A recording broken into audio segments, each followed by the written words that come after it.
என்னுடைய தகப்பனார் ஒரு கனத்துக்குரிய குடும்பத்தில் பிறந்து சுவிசேஷத்தை ஏற்றுக்கொண்டது நிமித்தம் எல்லாவற்றையும் விட்டு விட்டு வந்தவர். ஒரு அரசாங்க பள்ளி ஆசிரியர் தன்னுடைய ஆஸ்தி, தன்னுடைய அந்தஸ்து அனைத்தையும் விட்டு வேறு வெள்ளை ஜிப்பாவோட எஜமானனின் ஊழியத்தையும் செய்து ஆசிரியராய் பணியாற்றினார். தனக்கு வந்த எல்லா நன்மைகளையும் பிள்ளைகளுக்கென்று வைக்காமல் ஊழியங்களுக்கு செலவழித்து 1992 பிப்ரவரி மாதம் 28 காலமானார். அவர் காலமான பொழுது நான் 9ஆம் வகுப்பு படித்தேன். என்னுடைய தந்தை இறந்த 3வது நாளில் இருந்தே எங்கள் வீட்டில் சோத்துக்கு திண்டாட வேண்டிய நிலை வந்தது. அவர் ரிட்டையர்மெண்ட்டுக்கு பிறகு 7 மாதங்கள் உயிரோடு இருந்தார்.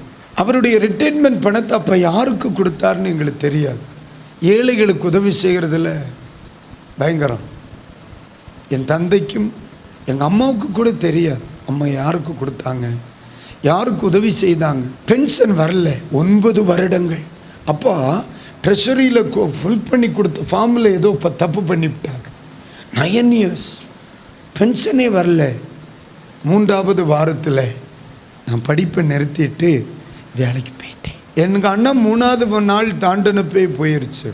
11th படிச்சுட்டு இருந்துச்சு. இந்த போத்தனூரில் எத்தனை பேருக்கு போத்தனூர் தெரியும்? அங்கே இந்த ரயில்வே ஸ்டேஷன் போய் பார்த்துருக்கீங்களா? அது பக்கத்தில் ஒரு பெரிய கடை இருக்குல்ல, ஆல்வின் ஜோஸ் தெரியுமா? அங்கே ஒரு பெரிய மெர்ச்சன்ட். அது என்னோட அண்ணா, ஒரு பெரியப்பா மகன். அந்த 9ஆம் வகுப்பு படித்த காலங்களில் வேலைக்கு வந்தேன் மளிகை கடையில். எதிர்காலமே போச்சு. படிப்பயிற்சிலானே எல்லாமே சொன்னாங்க. ராத்திரி போல் ஊழியம் ஊழியம் ஊழியன்னு சொல்லி குடும்பத்தை விட்டான். பிள்ளைகளுக்கு எதுவுமே சம்பாதிக்கலை. எங்கள் அம்மா அடிக்கடி சொல்லி அழுவும். பிள்ளைகளுக்கு ஒன்றுமே வைக்காமல் போயிட்டார். அப்பா அடிக்கடி வீட்டில் சொல்கிறத நான் கேட்டிருக்கேன். ஏப்பில் ஊராம்பிள்ளை ஊட்டி வளர்த்தா தாம்பிள்ளை தானாக வளரும் பாரு, கத்தர் கைவிட மாட்டார். சோத்துக்கு திண்டாடினோம். நாங்கள் 450 ரூம் எடுத்து தங்க முடியாமல் லாரிக்கு அடியில் தான் படுத்து கிடந்தேன். இந்த போத்தனூரில் ராமநாதபுரம் இங்கெங்கெல்லாம் நீங்கள் மளிகை கடைகளுக்கு லோடு கொண்டு வருவேன். மூட சமுக்கிறதானே நம்ம வேலை. தெருவில் விட்டு போனான்னு தான் நம்ம நினச்சோங்க. ஆனால் அவர் ராத்திரி போலும் தெளிவாக தான் இருந்திருக்கார். அவர் பொக்கிஷத்தை பூமியில் சேர்க்கலை, அங்கே வச்சுருக்கார். பார்த்துக்க ஊழியம் செய்திருக்கார்.